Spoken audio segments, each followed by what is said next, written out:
surgery is also called an operation, and the place where it is performed is called an operating theatre. All types of surgery must be considered serious. A common measure of how serious it could be is whether it will be performed under local or general anaesthesia. The former entails a procedure that does not require long-term hospital recovery, whereas the latter necessitates it because of the surgery, the more invasive nature of the surgery, and the recovery from general anaesthesia. In last week's column, I discussed how certain Pakistani historians challenged the reactionary national narrative constructed by the state after 1971, when the country's eastern wing violently broke away to become Bangladesh. The post-1971 narrative amplified political Islam, weaving it into what was officially branded as the Pakistan ideology in 1978. Though some historians began dismantling this construct in the 1980s, it took another 3 decades for their efforts to bear fruit. When Abiy Ahmed became Ethiopia's prime minister in 2018, he offered a clean slate for Africa's oldest uncolonized nation, which had been suffocated by decades of strict state control. His predecessor, Haile Mariam Desalegn, had overseen strong economic growth during his nearly 6-year rule, but continued a historical pattern of using violent crackdowns to crush dissent. This repression sparked years of protests and widened the divide between his government and the public, ultimately leading to his resignation. The traffic was normal on Quetta's otherwise overcrowded and narrow Spinney Road at sunset as I entered the recently established Artist Cafe, housed at the Nouri Nasir Khan Cultural Complex. At the entrance, a signboard of Artist Cafe directed me toward the 2 small separate gardens, with a green wooden structure in front.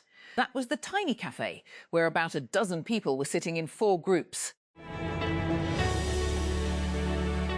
Heat is becoming a defining feature of life in many parts of the world. It influences how cities are built, how much electricity they consume, when people can work outdoors, and increasingly how governments prepare for emergencies.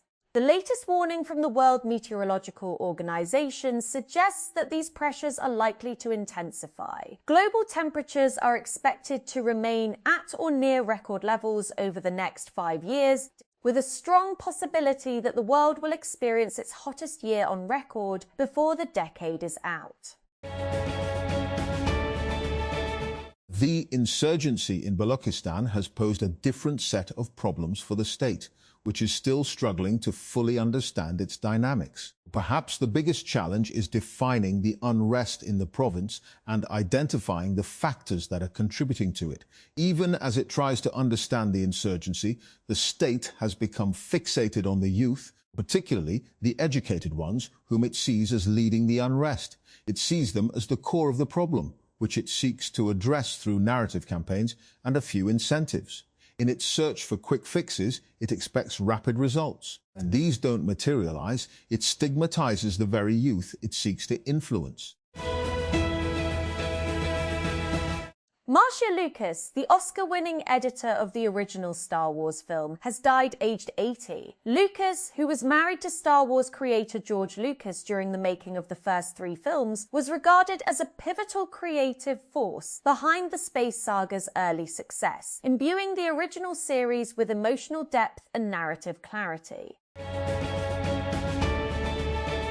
Clashes between football fans and police across France have led to more than 400 arrests following the victory of Paris Saint-Germain, PSG, in the Champions League final against Arsenal. Thousands of officers were deployed to curb unrest that disrupted bus, train and rail services in the capital, Paris. Quetta. Pakistan Railways resumed train operations from Balochistan on Saturday, restoring services after a 3-day suspension. Railway officials said, according to the officials, train operations from the province have been fully restored, with the Jaffa Express departing from Quetta for Peshawar. They said that the return service of the Jaffa Express will also depart from Peshawar for Quetta as per the timetable, restoring connectivity between the province and other parts of the country. Diplomats see high chances of final agreement despite hiccups. Insist both sides want to avoid open-ended conflict. Nuclear issues likely to be handled in later negotiations. Ex-envoy Munir Akram says gaps are more about narrative than substance was Gazens. Islamabad remains a leading contender to host the formal signing ceremony if negotiators succeed in finalizing a deal, diplomatic sources said.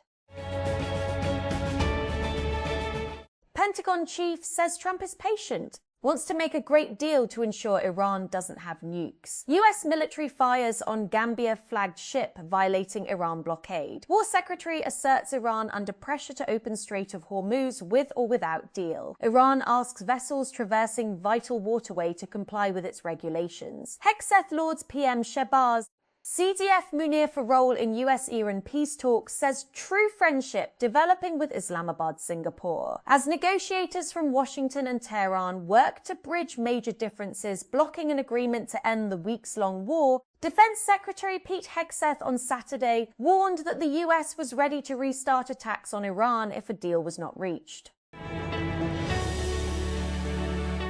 In some parts of Europe, Russia's full-scale invasion of Ukraine can feel like a distant threat. But in Romania, that war is right next door and increasingly dangerous. In Galati, there is an apartment block with a hole in the roof that proves it. Italian authorities have barred Kanye West and Travis Scott concerts from going ahead, citing public order and security concerns. Prefect Salvatore Angier announced on Friday that the two events, due to take place in the northern city of Reggio Emilia in July, would not take place, following a request from the local Jewish community to cancel West's gig. Colombia's foreign ministry has accused Ecuador's president of deliberate interference in its forthcoming election after he promised a right-wing candidate he would lift tariffs. Daniel Noboa framed his conversation with Colombian presidential hopeful Abelardo de la Espriella on Friday as one was reached an agreement on trade and security, saying the two had reached an agreement on trade and security. The rapid spread of Ebola in the Democratic Republic of Congo has created a deeply alarming situation. The medical charity Médecins Sans Frontières, MSF, has warned. Speaking 2 weeks on from the outbreak being declared, MSF Deputy Director Dr. Alan Gonzalez said never before had so many cases been recorded so soon. The US, UK and Australia say they will develop underwater drone technology to protect undersea cables and boost defence. Under their military alliance known as AUKUS, the uncrewed undersea vehicle UUV technology is expected to be ready by next year. While the project's total cost was not stated, UK Defence Secretary John Healey said his nation would contribute 150 metres, 201 metres. The war in Ukraine has received less media attention in recent months. That changed this week when a drone hit a building in the Romanian city of Galati, a major port city on the Danube River near the Ukrainian border. Romanian President Nicu Zordan blamed Russia for the incident. Paris Saint-Germain held their nerve in a KG Champions League final to retain the title by beating Arsenal 4-3 on penalties as Saturday's nail-biting showdown ended 1-1 after extra time, cementing the French side's status among Europe's modern greats. Arsenal defender Gabriel blasted his spot kick over Matvei Safonov's crossbar at the Puskás Arena in Budapest. His miss confirming PSE as the first club to retain the trophy since Real Madrid completed their 3-year reign from 2016 to 2018.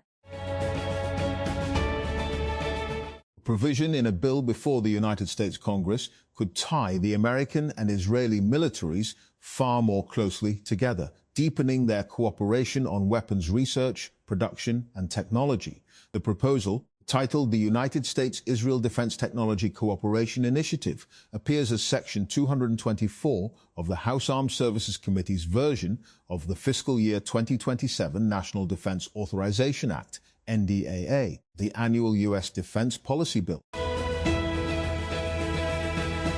Meta is developing an AI-powered pendant that it plans to start testing in the next year, according to a memo viewed by The Information. This device would presumably build on the work of Limitless, an AI device startup that Meta acquired at the end of 2025. The startup made an AI pendant that users could attach to their shirt or wear as a necklace. To record coercion would allow it to.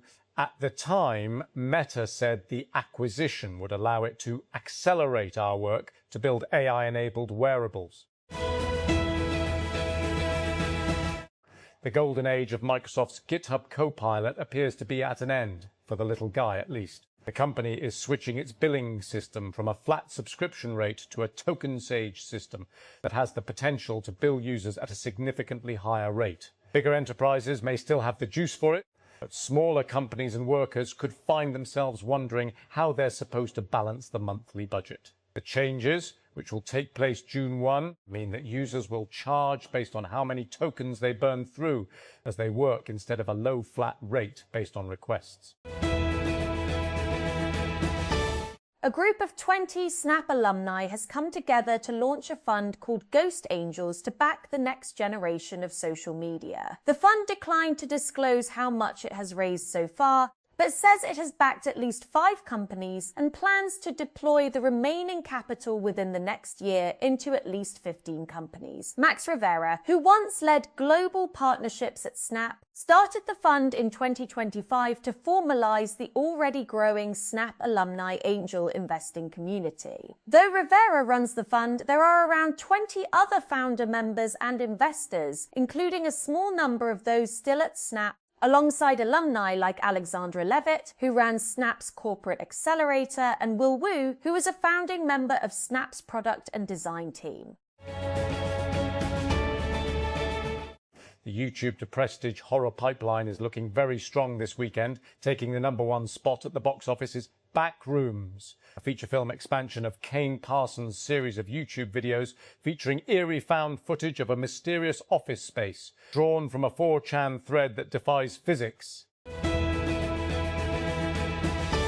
SoftBank Group announced today that it plans to spend up to €75 billion, around $87 billion, to expand data center capacity in France. The goal, the firm said, is to develop and operate up to 5 gigawatts of additional data center capacity. The first phase of the plan involves building data centers in Dunkirk, Loonplage, Bosquel and Bouchain to deliver 3.1 gigawatts of capacity to the Hauts-de-France region by 2031. The Pakistan IT Industry Association, PATSA, in its comprehensive federal budget 2026-27 recommendations aimed at solidifying the nation's digital exports ecosystem, has stressed the need to ensure policy stability for formal IT enterprises and providing necessary clarity for the broader digital workforce. PATSA aims to clarify its official stance, which prioritizes the sustainable long-term growth of registered IT companies while supporting the gradual formalization of the gig economy, while categorically stating that PATSA fully supports maintaining a supportive environment for the genuine freelancers of the country. The European Union's EU High Representative for Foreign Affairs and Security Policy Kaja Kallas will visit Pakistan on June 1, Monday, to take part in the 8th EU-Pakistan Strategic Dialogue with Deputy Prime Minister and Foreign Minister Ishaq Dar, the EU announced on Saturday. According to the statement issued by the bloc, Kallas, also the European Commission's Vice President, will also hold meetings with President Asif Ali Zardari, Prime Minister Shehbaz Sharif and Chief of Defence Forces and Chief of the Army Staff Field Marshal Azim Munir. Pakistan outspun Australia by 5 wickets in the first one-day international in Rawalpindi, with spinner Arafat Minners becoming the first home bowler to take 5 wickets on ODI debut on Saturday. Minners finished with 5-32 as an under-strength Australia were bowled out for 244.1 overs before Pakistan chased down the target in 42.3 overs for a memorable win in their 1,000th ODI. Paris Saint-Germain claimed back-to-back Champions League triumphs with a 4-3 shootout win over Arsenal following a 1-1 draw after extra time in Budapest, with Eberechi Eze and Gabriel missing from the spot. Michael Arteta's Premier League champions showed great resilience to take the game beyond 120 minutes, but fell to a second final defeat 20 years after their first in Paris against Barcelona. After a long and complex operation inside a flooded cave in a remote area of central Laos, on Saturday, the men at the centre of the mission did something few expected. They walked out. It wasn't what the international rescue operation had planned for. Israel's military has advanced beyond the Litani River in southern Lebanon for the first time since 2006 and appear poised to encircle the major city of Nabatea. Senior Lebanese military sources on Saturday told the Turkish state news agency Anadolu that Israeli forces had crossed the Litani River, which Israel has declared the perimeter of its unofficial buffer zone.